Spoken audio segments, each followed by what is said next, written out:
In the next couple of videos, I'm going to be illuminating some basic concepts in ethics by telling you some stories about a friend of mine named Gretchen. So one thing you need to know about Gretchen is that she has a very unique hobby. She goes into stores and she finds the most expensive item that isn't bolted down to the ground, and she absconds with it. Gretchen is a serial shoplifter. Now, the other day, Gretchen and I met up for a socially distanced drink, and I could tell that she was upset. I could tell that she was not having a great day, so I said, "Gretchen, what's wrong? What's going on?" And she said, yeah, you can tell I'm not having a great day. What happened was I have this business where I sell essential oils, and earlier today I met with a client, a potential customer, and they stole $50 worth of my merchandise.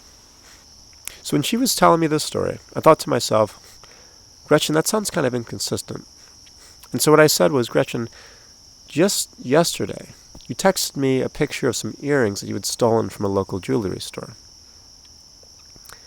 Don't you think it's inconsistent for you to be bragging about stealing jewelry on one day, and then you're complaining about having somebody steal from you the next day?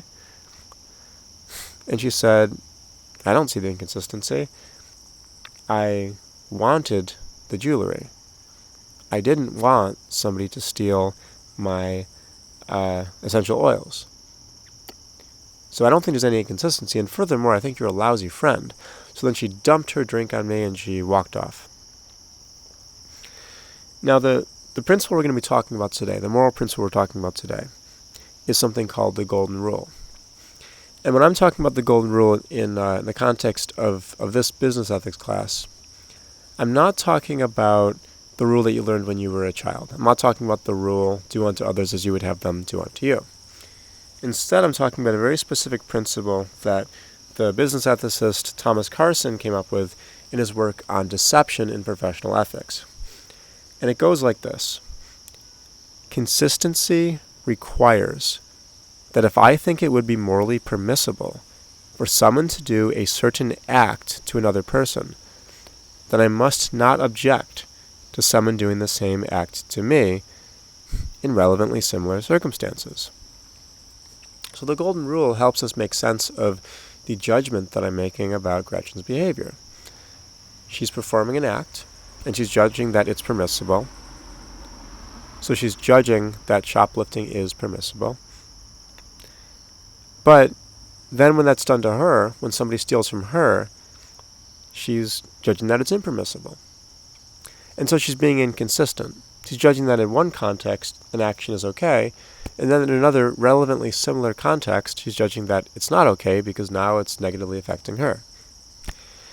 Now, one thing to note about the Golden Rule is that one of the parts of it is that there's a specification that the consistency refers to consistency across relevantly similar circumstances. So, imagine that you have a father whose children are starving to death, and so what he does is he steals a loaf of bread from a store. Then Gretchen goes up and steals the last $5 from his pocket.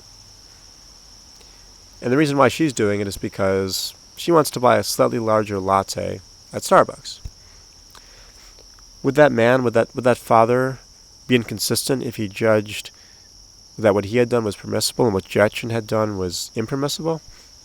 I would argue no. And the idea is that the circumstances are not relevantly similar. In his case, he's stealing so that he can save the lives of his children. They're starving to death. He has to steal. That's the only thing he can do in this thought experiment that I've come up with. In the case of Gretchen, though, she just wants a larger latte, and she's stealing from somebody who really needs the money a lot more than her. Right? So anyways, that was the Golden Rule. It's one of the simplest, easiest ways that we can engage in ethical critique. You don't have to take on board any of these really substantive, convoluted, difficult ethical principles. All you need to do is look at consistency and ask whether somebody is being consistent in the judgments that they're making.